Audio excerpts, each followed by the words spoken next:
इस एपिसोड में कहानी ने एक बड़ा और भावनात्मक मोड़ लिया, जहां रिश्तों की सच्चाई सामने आई और लंबे समय से छुपे हुए राज खुल गए। एपिसोड की शुरुआत होती है एक तनाव भरे माहौल से, जहां सिमी अभी भी परम पर भरोसा कर रही होती है, लेकिन इस बार हालात कुछ अलग है, क्योंकि रमन और इशिता सच्चाई को और ज्यादा छुपाना नहीं चाहते। धीरे धीरे रमन और इशिता सिम्मी को बताते हैं कि परम वही इंसान है जिसने पीहू के साथ गलत करने की कोशिश की थी। ये सुनकर सिम्मी पहले तो यकीन नहीं कर पाती। उसके लिए ये बात मानना बहुत मुश्किल होता है, क्योंकि उसने हमेशा परम पर भरोसा किया था। लेकिन जब सबूत सामने आते हैं तो सिम्मी के पैरों तले जमीन खिसक जाती है। उसे एहसास होता है कि जिस इंसान को उसने अपना समझा, वही उसके परिवार के खिलाफ साजिश रच रहा था। इसके बाद कहानी में एक बहुत ही इमोशनल और पावरफुल सीन आता है। सिम्मी का गुस्सा फूट पड़ता है। वो परम का सामना करती है और उससे सवाल पूछती है। सिम्मी को यह भी पता चलता है कि उसकी बेटी अनन्या के साथ जो हुआ, उसके पीछे भी परम का हाथ था। ये सच्चाई सुनकर सिम्मी पूरी तरह टूट जाती है। गुस्से और दर्द के बीच सिम्मी अपना आपा खो देती है और परम को जोरदार थप्पड़ मारती है। ये पल पूरे एपिसोड का सबसे बड़ा हाई पॉइंट बन जाता है। इसके बाद सिम्मी एक बड़ा फैसला लेती है। वो परम को घर से बाहर निकाल देती है और साफ शब्दों में कह देती है कि अब उसका इस घर से कोई रिश्ता नहीं है। दूसरी तरफ परम की सच्चाई यहीं खत्म नहीं होती। ये भी सामने आता है कि उसने निखिल को चुप कराने की कोशिश की थी, ताकि उसकी सच्चाई किसी के सामने ना आ सके। लेकिन रमन समय पर पहुंच जाता है और हालात को संभाल लेता है। इस सीन में रमन का प्रोटेक्टिव अंदाज देखने को मिलता है, जो दर्शकों को काफी पसंद आता है। एपिसोड में लगातार चल रहे इस भारी ड्रामा के बीच एक छोटा सा हल्का और प्यारा पल भी दिखाया जाता है। रमन और इशिता पीहू को समर कैंप के लिए तैयार कर रहे होते हैं। इस सीन में परिवार का प्यार और केयर साफ नजर आता है, जो पूरे एपिसोड के इमोशनल बैलेंस को बनाए रखता है। पीहू का उत्साह और रमन इशिता की चिंता दोनों ही इस पल को बहुत खास बना देते हैं। अब बात करें पूरे एपिसोड के असर की, तो ये एपिसोड सिम्मी के किरदार के लिए एक बड़ा टर्निंग पॉइंट साबित होता है। जहां पहले सिम्मी भल्ला परिवार से दूर होती जा रही थी, वहीं अब उसे सच्चाई का एहसास हो जाता है। परम की असलियत जानने के बाद उसका नजरिया पूरी तरह बदल जाता है।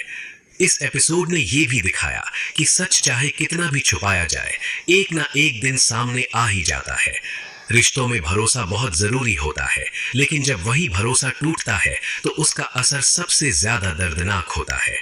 कुल मिलाकर ये एपिसोड इमोशन, ड्रामा और सच्चाई का एक बेहतरीन मिश्रण था, जिसने दर्शकों को अंत तक बांधे रखा। आगे आने वाले एपिसोड में देखना दिलचस्प होगा कि सिम्मी अपने परिवार के साथ कैसे रिश्ते सुधारती है और परम आगे क्या कदम उठाता है।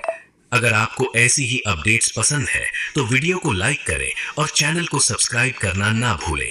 धन्यवाद।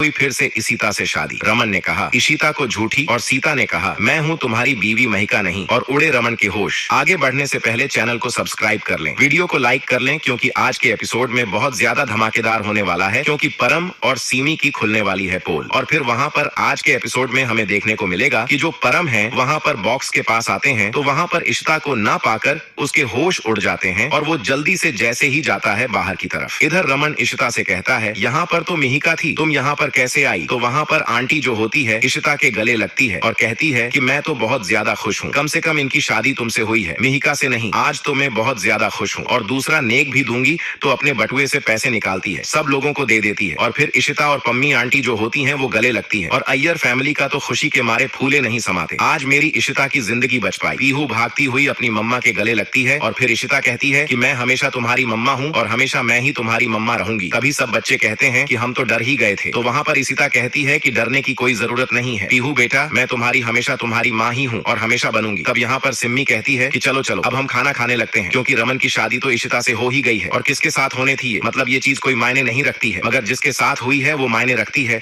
तो सब लोगों को परम मंडी खाने के लिए ले जाती है। अब तो रमन जो होते हैं इशिता पर गुस्सा करते हैं कि मिहिका कहाँ है, मिहिका मेरी बीवी बनने वाली थी ना। तो वहाँ पर वो अपना मंगलसूत्र दिखाती है और कहती है कि मैं तुम्हारी बीवी हूँ, तुमसे मेरी शादी हुई है। रमन कहता है कि मैं शादी को नहीं मानता हूँ, तुम एक नंबर की झूठी हो। तो यहाँ पर सिम्मी कहती है कि इस औरत ने मिहिका कुछ किया है, तभी तो मंडप में नहीं आई। भाई ये कितनी बेकार औरत निकल सकती है, मैं तो सोच भी नहीं सकती हूँ। इतने में इशिता कहती है कि सिम्मी इस मामले में तू तो बात मत करे तो ठीक होगा, नहीं तो तेरी पोल पार्टी में अभी खोल दूंगी। तब रमन कहता है कि मैं शादी को नहीं मानता। वो अपनी माला तोड़ता है और कहता है कि जैसा मैंने सोचा था तुम मुझसे भी बहुत ज्यादा शातिर निकली हो, एक नंबर की झूठी हो। तभी वहाँ से रमन निकल जाता है। फिर पीछे पीछे भल्ला जी और संतोष जो होते हैं वो भी जाने लग जाते हैं और कहती हैं कि रुक तो सही रमन, हम भी जा रहे हैं, तू कहाँ जा रहा है। रूही उदास होती है तो वहाँ पर इशिता समझाती है कि रूही बेटा सब कुछ ठीक हो जाएगा, तुम्हारी इसी मम्मा आ गई हैं वापस तो बस अब मैं सब कुछ ठीक कर दूंगी। इधर परम के तो होश ही उड़े होते हैं कि इशिता कहाँ चली गई। बार बार बॉक्स की तरफ देखने लग जाते हैं टेप रिकॉर्डर पर देखकर कि आखिर का टेप रिकॉर्डर यहाँ तो इशिता कहाँ है। तो फिर इधर जो होती है सिम्मी चिल्लाती है तो इशिता कहती है कि मुझे पता है जाने की क्या जल्दी है, मुझे पता है तुम्हारे पेट में बहुत ज्यादा जो हलचल मच रही होगी, मैं भी बहुत ज्यादा बेताब हूँ कि सच बताने के लिए। तभी सिम्मी कहती है कि मैं फोन करती हूँ, तुमने ठीक नहीं किया। इशिता तुम इस तरीके से कैसे धोखा दे सकती हो। तो इशिता कहती है कि तुमने भी तो मुझे धोखा दिया था ना, जब मैंने दे दिया तो इसमें कौन सी बड़ी बात है। इतने में रमन जो होते हैं गुस्से में जा रहे होते हैं। संतोष कहती है रुक तो सही बट मूड मैं भी तो तेरे साथ आ रही हूँ। तो वहाँ पर दोनों माँ बेटे सब लोग चले जाते हैं। इशिता कहती है कि क्या हुआ, सच जानने के लिए बहुत ज्यादा बेचैन हो रही है ना। मैं भी बहुत ज्यादा बेचैन हूँ, तुम कम से कम अपने पति को तो आने दो ना, वो बहुत ज्यादा मास्टरमाइंड है ना, क्योंकि उन्होंने ये खेल रचा था मगर उन्हें पता नहीं है कि मास्टरमाइंड वो नहीं हम उससे ज्यादा हैं। तो परम भी आ जाता है तो इशिता कहती है कि अब मैं बताती हूँ कि सच क्या है। तो वहाँ पर सिम्मी कहती है कि परम तुमने तो कहा था कि तुमने इशिता को ठिकाने लगा दिया, मगर ये यहाँ पर क्या कर रही है, आप मुझे बताओ, इसके मुंह पे बोलो कि यहाँ पर क्या कर रही है। तो वहाँ पर इशिता कहती है कि सिम्मी और परम मैं तुम्हें बताती हूँ कि मैं यहाँ पर क्या कर रही हूँ, क्योंकि परम ने तो मुझे तोप जो है ऊपर पहुँचाने में बिल्कुल भी देरी नहीं की, मगर ऊपर वाले का धन्यवाद है, क्योंकि जो आदमी को बॉक्स की रखवाली के लिए भेजा गया था ना, मैंने उसे बताया कि मेरे बाद वो तुम्हारा नंबर लगा देगा ऊपर पहुँचाने के लिए, इसलिए तुम मेरी हेल्प करो। तो फिर उस आदमी ने मेरी हेल्प की। तो सिम्मी कहती है कि तुमने अच्छा नहीं किया, तुम इतनी जो खराब औरत निकल सकती है ना, बहुत ही ज्यादा। इशिता कहती है कि तुम मुझे मत सिखाओ, मुझसे ज्यादा तो तुम ज्यादा धोखेबाज हो, तुमने इतना बड़ा धोखा दिया है। तभी सिम्मी कहती है कि इस औरत इतना बड़ा धोखा दिया है, मिहिका कहाँ पर है, तुमने अपनी बहन के बारे में भी नहीं सोचा कि उसका दिल कैसा टूटेगा। इतने मिहिका आ जाती है, रोने लग जाती है कि रमन की शादी तुम्हारे साथ हो गई और तुमने ऐसा क्यों किया। अक्का मैं तो कभी सोच भी नहीं सकती हूँ, तुमने मुझे धोखा दिया। इतने रमन जो है तेज गाड़ी चलाते हैं, बार बार इशिता के बारे में सोचते हैं कि उसने मुझसे झूठे बोलकर झूठेपन से शादी की है, मैं शादी को नहीं मानता। इतने में एक आदमी जो होता है उसकी गाड़ी के आगे आ जाता है, वो जल्दी से संतोष और अमन बाहर निकालते हैं। तो वो आदमी कहता है कि अरे आप तो मुझे ऊपर पहुंचाने में देर नहीं लगाते, वो तो ऊपर वाले का धन्यवाद है कि मैं बच गया। तो वहाँ पर वो उठता है, बाइक लेके फिर चला जाता है। तभी संतोष कहती है कि अब तू गाड़ी नहीं चलाएगा। रमन कहता है कि मैं गाड़ी चलाऊंगा, मैं बिल्कुल ठीक हूँ। संतोष कहती है कि तुम कहना नहीं मानता, चल तू चला ले और ध्यान से चलाइयो और हम घर ही जा रहे हैं। तो रमन जो होता है फिर से गाड़ी चलाने लग जाता है। फिर रमन गुस्से में आता है और कहने लग जाता है कि इशिता ने मुझसे झूठ बोलकर शादी की है, मैं शादी को नहीं मानता हूँ चाहे कुछ भी हो जाए, और न वो इस घर में घर प्रवेश नहीं करेगी बिल्कुल भी। इधर इशिता जो होती है सिम्मी से कहती है कि मेरी शादी तो हो चुकी है। मिहिका का रो के बुरा हाल होता है, वो कहती है कि आपने बिल्कुल भी ठीक नहीं किया। तभी मिहिका के बारे में सोचकर सिम्मी कहती है तुमने अपनी बहन के का दिल तोड़ दिया, उसका रिश्ता तोड़ दिया, तो इस तरीके से कैसे हो सकता है, अपनी बहन के साथ कोई ऐसे तरीके से कैसे कर सकता है। मिहिका कहती है कि मैं तुम्हें छोड़ूंगी नहीं, क्योंकि तुमने मुझे धोखा दिया है। मेरी शादी रमन से साथ होने वाली थी, मगर तुम्हारी शादी रमन से कर ली तुमने, अभी तुम्हें बताती हूँ। तो वहाँ पर फ्लावर पास जो होता है उसे उठाती है पोर्ट को, वो इशिता पर जो है वार करती है। इतने में सब फैमिली मिहिका को रोकने लग जाती है। तभी इशिता जो होती है वो रोकती और कहती है कि मिहिका तुम क्या कर रही हो। तभी मिहिका पलट के सिमी पर ही वार करती है और सिमी कहती है कि तू क्या कर रही है, तू पागल हो गई है कि मिहिका तू मुझे क्यों मार रही है। और फिर वहाँ पर मिहिका जो होती है वो तेज तेज हंसने लग जाती है। तभी इशिता कहती है कि मिहिका तुम भी ना, इतना अच्छा प्लान चल रहा है, तभी तो पुलिस भी नहीं आई, तभी तो कुछ भी नहीं हुआ था, तूने तो सारा ही प्लान चौपट कर दिया। तभी मिहिका बहुत तेज तेज हंसने लग जाती है। मिहिका कहती है कि मैं क्या करूं, मुझे तो बहुत ज्यादा हंसी आ रही थी, मैं क्या करूं, अक्का मुझे तो रोका ही नहीं जा रहा था। तभी इशिता कहती है थोड़ी देर और रुक जाती है तो कम से कम पुलिस तो आ जाती है ना, कितना मजा आता है ना। मिहिका कहती है कि मैं क्या करूं, अक्का मुझे आ रही थी, चलो कोई बात नहीं, मैं बता देती हूँ कि क्या बात है वहाँ पर। और सिम्मी के तो पूरी तरीके से होश उड़ जाते हैं। फिर इशिता और जो होती है मिहिका के गले लगती है और कहती है अक्का मुझे माफ कर दो, इतना सब कुछ मैंने आपके साथ किया। पूरी फैमिली जो होती है वह अच्छी सांस लेती है और कहती है कि मतलब कि मिहिका बिल्कुल ठीक थी और उसने कोई धोखा नहीं दिया। फिर यहीं पर एपिसोड की एंडिंग हो जाती है। वीडियो पसंद आई है तो लाइक और चैनल को सब्सक्राइब जरूर कीजिए।